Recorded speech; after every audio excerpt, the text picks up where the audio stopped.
लेकिन इस बीच एक और बड़ी खबर आपको बता दें, दिल्ली शराब घोटाले से जुड़ा पूरा मनी लॉन्ड्रिंग का मामला और ऐसे में बीआरएस नेता के कविता की जमानत पर आज भी जारी रहेगी सुनवाई। रावत एवेन्यू कोर्ट में आज फिर होगी सुनवाई।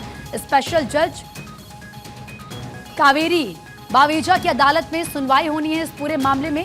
ईडी आज मामले में रखेगी अपना पक्ष। कल के कविता के वकील ने अपना पक्ष रखा था। के कविता के फिलहाल आप देखिए मुश्किलें कम होती हुई नजर दूर दूर तक भी नहीं आ रही हैं। सुमित इस वक्त ज़रा बातचीत के लिए हमारे सहयोगी जुड़ चुके हैं हमारे साथ। सुमित, अगर आज बात करें, क्योंकि ये जो पूरा मामला है दिल्ली शराब घोटाले मनी लॉन्ड्रिंग का, सबकी नजरें बनी हुई हैं और आज इस पूरे मामले में सुनवाई होगी, क्या कुछ हो सकता है? जी बिल्कुल, देखिए आज प्रीति के कविता की जमानत पर फिर से सुनवाई रावत एवेन्यू कोर्ट में होगी और आज ईडी अपना पक्ष मामले में रखेगी, क्योंकि ईडी केस में के कविता ने जमानत लगाई है। कल ईडी और सीबीआई केस में, दोनों केस में जमानत याचिका पर सुनवाई हुई थी, जिसमें सीबीआई केस में रावत एवेन्यू कोर्ट ने 2 मई तक के लिए अपना फैसला सुरक्षित रख लिया था। कल की कविता ने ईडी केस में अपनी दलीलें कंप्लीट कर ली थी और आज ईडी को इस पूरे मामले में पक्ष रखना है।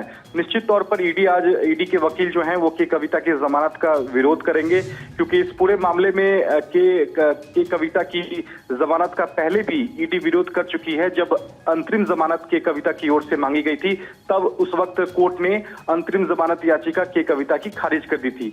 आज एक बार फिर से ईडी की ओर से दलील दी जाएगी। यह देखना बेहद अहम होगा कि किस आधार पर ईडी जो है वो जमानत का विरोध करती है, क्योंकि इससे पहले भी ईडी का कहना था कि इस पूरे मामले में शराब घोटाले में के कविता की ओर से रिश्वत दी गई थी आम आदमी पार्टी को, और ऐसे में इस पूरे मामले में रसूखदार महिला हैं, राजनेता हैं। अगर उन्हें जमानत दी जाएगी तो कहीं ना कहीं सबूत और गवाहों को प्रभावित कर सकती हैं। क्योंकि ईडी की तरफ से पक्ष रखा जाना है, तो क्या माना जाए कि ईडी की तरफ से आज कौन सी दलीलें रखी जा सकती हैं?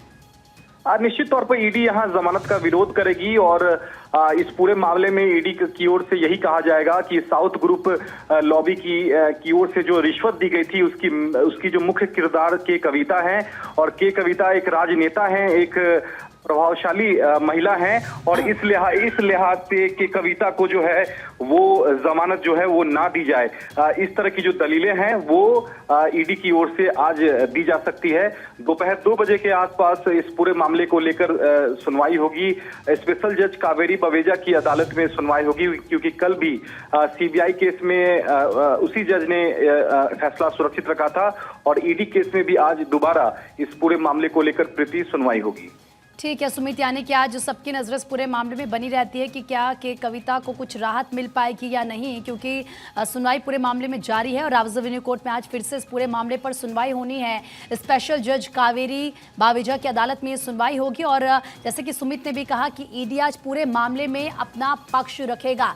दिल्ली शराब घोटाले से जुड़ा मनी लॉन्ड्रिंग का ये पूरा मामला है। आपको ये बता दें कि किस तरीके से के कविता के ऊपर सबकी नजरें टिकी हुई है, क्योंकि के कविता ये कहा गया है कि 100 करोड़ का घूस देने का मामला और के कविता को इसमें किंगपिन माना गया है। लेकिन के कविता की तरफ से हर दफा यही कहा गया कि उन्होंने कुछ भी नहीं किया है, लेकिन तमाम सबूत ऐसे मिले हैं जिसके बाद उनको फिलहाल कोई राहत नहीं मिली है। और आज इस पूरे मामले में जब ईडी अपना पक्ष रखेगा तो ये देखना होगा कि ईडी की तरफ से क्या इस पूरे मामले में दलीलें दी जाती हैं। सुमित, बहुत बहुत शुक्रिया आपका तमाम जानकारी देने के लिए। पल पल की अपडेट आपसे लेते रहेंगे, नजरें आप बनाए रखेगा।